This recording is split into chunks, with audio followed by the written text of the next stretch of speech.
હાલો મિત્રો, તો આજે આપણે જઈએ છીએ ઊંચા કોટડા મંદિર, ચામુંડા માતાજીના મંદિરે. તો આપણે પહોંચી ગયા છીએ શ્રી ચામુંડા માતાજીના મંદિરે ઊંચા કોટડા. તો આ ભાવનગર જિલ્લામાં આવેલું છે મંદિર, અને જ્યાં મહુવા તાલુકો છે. તો જ્યારે તમે બગદાણા કે ભગોડા મોગલધામ આવો તો ત્યાંથી ખૂબ જ નજીક છે.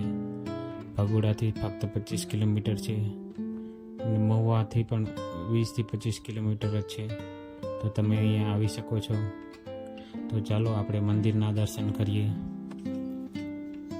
અને આ તમે જોઈ શકો છો કે આજુબાજુ જે પ્રસાદીના સ્ટોલો લાગેલા છે, જ્યાંથી તમે નારિયેલ, ચૂંદડી, પ્રસાદી, અગરબત્તી લઈ શકો છો.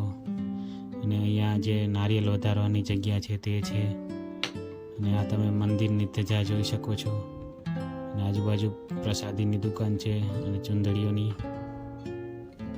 તો ચાલો મિત્રો, આપણે હવે માતાજીના દર્શન કરીએ. ચામુંડા માતાજીના ઊંચા કોટડા આપણે પહોંચી ગયા છીએ. અને તો મિત્રો, મારા આવા જ બીજા વિડીયો જોવા માટે તમે લાઈક અને સબસ્ક્રાઈબ કરજો. અને આ વિડીયો સંપૂર્ણ જોજો તો માતાજીના દર્શન થશે અને તમે માતાજીના દર્શન કરી શકો છો. શ્રી ચામુંડા માતાજી શક્તિપીઠ ઊંચા કોટડા, અને માતાજીના દર્શન કરી શકો છો. અને બહુ જ ભવ્ય મંદિર છે, અને માતાજીના દર્શન કરીને ખૂબ જ આનંદ થાય છે. અહીંયા આવીને આપણે માતાજીના દર્શન કરી લીધા છે. અને હવે જે માતાજીના જે આજુબાજુ અંદરનું મંદિર છે ત્યાં આપણે પહોંચી ગયા છીએ, મંદિરની પાછળની સાઈડ. અને તમે અહીંયા માતાજીના દર્શન પણ કરી શકો છો. અને જુઓ છો કે આ માતાજીનું જે પાછળ મંદિર છે, મંદિરની અંદર જ ત્યાં આપણે દર્શન કરવા પહોંચી ગયા છીએ. અને જ્યાં અહીંયા ત્રિશૂલ છે અને ચુંદડી છે, ત્યાં આપણે પહોંચી ગયા છીએ અને દર્શન કરી રહ્યા છીએ. માતાજીને ખૂબ સરસ રીતના દર્શન થઈ ગયા છે. અને આ જે સ્તંભ છે ત્યાં હતા, અને આપણે માતાજી પાસે પહોંચી ગયા છીએ. આ સિંહની મૂર્તિ છે, અને અહીંયા હવન કુંડો છે જ્યાં સતત હવન થઈ રહ્યા છે. અને તમે જોઈ શકો છો હવન અહીંયા થાય છે. અને માતાજીના આપણે દર્શન કરી રહ્યા છીએ. તો મિત્રો, મારો આ સંપૂર્ણ વિડીયો જોજો, અને તો માતાજીના તમને ખૂબ જ સારી રીતના દર્શન થશે. એટલા માટે સંપૂર્ણ વિડીયો જોજો, અને લાઈક અને સબસ્ક્રાઈબ કરવાનું ભૂલતા નહીં. જય શ્રી મા ચામુંડા માતાજી. અને આપણે આગળ દર્શન પણ માતાજીના કરશું. અને માતાજીના દર્શન આપણે કરી લીધા છે હવે. અને થોડી જ વારમાં હવે આપણે મંદિરથી દર્શન કરીને બહાર નીકળશું. અને આજુબાજુ તમે જોઈ શકો છો કે આ હવન કુંડમાં અગ્નિ પ્રવત છે, અને હવન કુંડના તમે દર્શન કરી શકો છો. અને આ ચામુંડા માતાજીની ચાલીસા છે જે તમે જોઈ શકો છો. ને આપણે મંદિરની અંદર જ છીએ હવે. આપણે બહુ જ સુંદર અને ભવ્ય મંદિર બનાવેલું છે જે. અને આ તમે જોઈ શકો છો કે ભૈરવ દાદાની મૂર્તિ છે, જે મંદિર બનાવેલું છે. મૂર્તિ મોટી જે મંદિર પાસે જ છે. અને આપણે ભૈરવ દાદાના દર્શન કરીએ, કાલ ભૈરવ દાદાના. અને હવે દર્શન કરીને આપણે હવે થોડા આગળ વધશું. આપણે મંદિરના સંપૂર્ણ બહુ જ સારી રીતના દર્શન થઈ ગયા છે. અને આ એક શક્તિપીઠ છે ચામુંડા માતાજીની. અને હવે આપણે દર્શન કરી અને મંદિરની અંદર આપણે દર્શન. આ તમે જોઈ શકો છો કે કેવડું મોટું નગારું છે.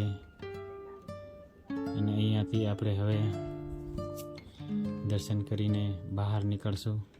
અને બહુ સારી રીતના દર્શન થઈ ગયા છે. અને થોડી જ વારમાં આપણે હવે માતાજીના દર્શન કરશું ફરીથી. અને તમે જોઈ શકો છો કે માતાજીના દર્શન કરી રહ્યા છો. જય શ્રી ચામુંડા માતાજી. અને સામે માતાજીના દર્શન થઈ ગયા છે. અને હવે આપણે જે ઊંચા કોટડાનો બીચ છે ત્યાં આપણે પહોંચી ગયા છીએ. અને ગાડી પાર્કિંગમાં રાખીને થોડી જ વારમાં આપણે હવે બીચને આજુબાજુ આ ફરતે આટો મારશું બીચ ઉપર. અને તમે જોઈ શકો છો આપણે બીચ ઉપર પહોંચી ગયા છીએ. અને અહીંયા સવારના ટાઈમે દરિયો હંમેશા થોડો પાછળ હોઈ જાય છે, તો અહીંયા દરિયો થોડો દૂર છે, તો તે માટે અહીંયા તમે રાઇડિંગની પણ મજા લઈ શકો છો, ઘોડે સવારીની, જીપની. અને આજુબાજુ ખાવા પીવાના પણ સ્ટોલો છે, જે બહુ જ સારો એવો બીચ છે. તો તમે નાસ્તા પાણી પણ અહીંયા કરી શકો છો. તમે જોઈ શકો છો કે બીચ છે, અને બીચ બહુ જ મોટો અને સુંદર છે. અને જીપ રાઇડિંગ, પછી નાના બાળકો માટે, તથા અહીંયા આજુબાજુ ઘોડે સવારી અને નાની મોટી રાઇડો છે. અને બોટિંગ પણ લગભગ સાંજે થતો હશે, જ્યારે દરિયો થોડો નજીક આવતો હશે ત્યારે.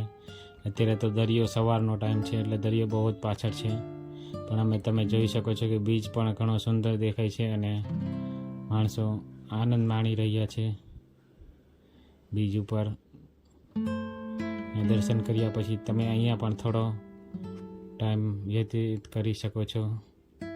તો મિત્રો, લાસ્ટ સુધી વિડીયો જોજો, તો તમને વિડીયો જોવાની મજા આવશે. અને તમે જોઈ શકો છો કે અહીંયા જીપની પણ રાઈડ થઈ રહી છે, અને ઊંટ અને ઘોડાની પણ રાઈડો છે.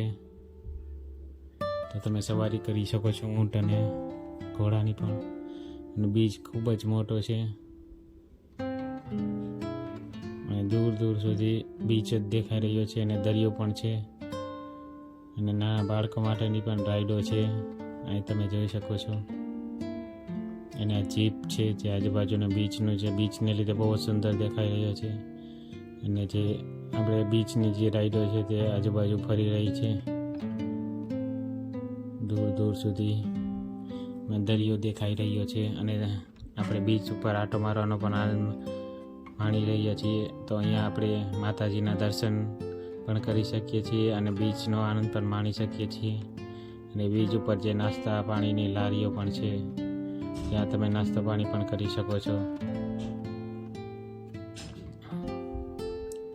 અને હવે મિત્રો, આપણે દર્શન કર્યા પછી બીચ ઉપર પહોંચી ગયા છીએ.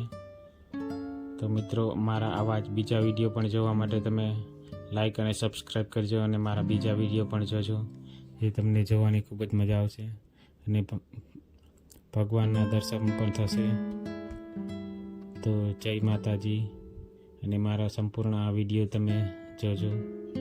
અને તમે જોઈ શકો છો કે એકદમ આકાશ એકદમ ચોખ્ખું છે, અને એકદમ સૂર્યપ્રકાશ પણ આવી રહ્યો છે. અને બીચ એકદમ બહુ જ સુંદર દેખાઈ રહ્યો છે, કારણ કે સવારના ટાઈમે દરિયો હંમેશા થોડો પાછળ વયો જાય છે ભરતી ઓટના કારણે. તો સાંજના ટાઈમે અહીંયા સુધી પારી સુધી પાણી આવી જાય છે, પણ સવારના થોડું પાણી પાછળ વયું જાય છે. એટલા માટે બીચ એકદમ મોટો દેખાય છે, અને દરિયો થોડો પાછળ. તમે જોઈ શકો છો કે એકદમ બ્લુ આકાશ દેખાય છે. તો મિત્રો, મારો સંપૂર્ણ અહીંયા સુધી તમે સંપૂર્ણ વિડીયો જોયો છે, તો ખૂબ ખૂબ ધન્યવાદ. અને લાઈક અને સબસ્ક્રાઈબ પણ મારો વિડીયો કરતા રહેજો. અને બીજા વિડીયા જોવા માટે ગુજરાત એક્સપ્લોર વિડીયા ચેનલ સબસ્ક્રાઈબ કરી લેજો. જય માતાજી. ધન્યવાદ વિડીયો જોવા માટે.